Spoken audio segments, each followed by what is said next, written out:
ایک پیغام ہمیں موصول ہوا، یہ کہتے ہیں کہ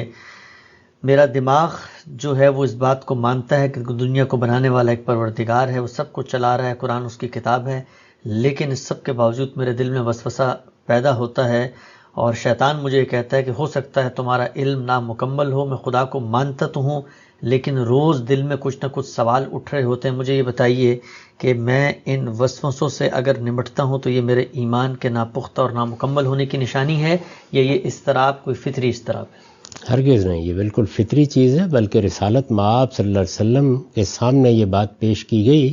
تو آپ نے فرمایا کہ یہ تو عین الایمان ہے، یعنی ایمان ہی ہے جو اس طریقے سے شیطان کا ہدف بنتا ہے۔ اگر وہ موجود نہ ہو تو شیطان اس پر حملہ کیوں کرے گا، اور پھر وہ وسوسے پیدا کر دیتا ہے۔ تو اس وجہ سے اس پہ کوئی پریشانی کی بات نہیں، اور جب کبھی اس طرح کا کوئی وسوسہ پیدا ہو تو اللہ سے پناہ بھی مانگیں، جو دعائیں سکھائی گئی ہیں وہ بھی پڑھیں، اور علمی اور فکری طور پر ایک سادہ بات پہ غور کریں کہ اللہ کو نہیں مانا تو اس کے تو کچھ نتائج ہیں، لیکن تھوڑی دیر کے لیے یہ قبول کر لیں کہ مان لیا اور فی الواقع یہ بات نہیں تھی تو کیا ہوگا؟ مطمئن رہیں، اپنے آپ کو وسوسوں سے نجات دلائیں، اور جب آپ وسوسوں سے اس طرح نجات دلا دیں گے آپ کو ایک مثبت فکر ملے گا۔ اب اس کے بعد اللہ کی کتاب قرآن مجید کو پڑھیں تو یہ چیز ان وسوسوں سے نجات دلائے گی، اور آپ بالکل یقین اور اذعان کے ساتھ یہ مانیں گے کہ اس کائنات کا اور میرا ایک پروردگار ہے اور مجھے اس کے حضور میں پیش ہونا ہے۔ تاہم یہ چونکہ استنباط پر مبنی علم ہے،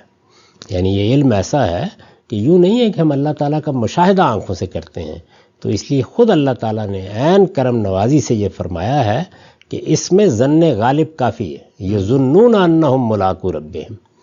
یعنی عام لوگوں کو زیادہ پریشان نہیں ہونا چاہیے۔ اس میں شبہ نہیں ہے کہ صالحین کو اللہ توفیق دیتا ہے اور وہ اذعان کے اور یقین کے درجے تک پہنچ جاتے ہیں،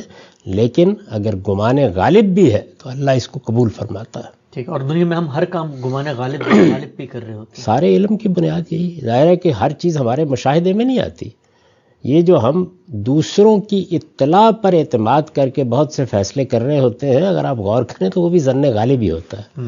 یعنی اس کا امکان تو ختم نہیں کیا جا سکتا کہ دوسروں نے غلط تحقیق کر لی، غلط بات ہم تک پہنچا دی، دواؤں کے بارے میں، کسی ڈاکٹر کے بارے میں، کسی علاج کے بارے میں، اور دنیا میں جو اور سائنسی معلومات حاصل ہو رہی ہیں، سب کا معاملہ یہی ہوتا ہے۔ تو تجربہ اور مشاہدہ ہر چیز کا براہ راست تو انسان نہیں کرتا، کبھی اس کو استنباط کی بنیاد پر ایک بات ماننا ہوتی ہے، کبھی دوسروں کے تجربات و مشاہدات کی روایت پر بات ماننا ہوتی ہے۔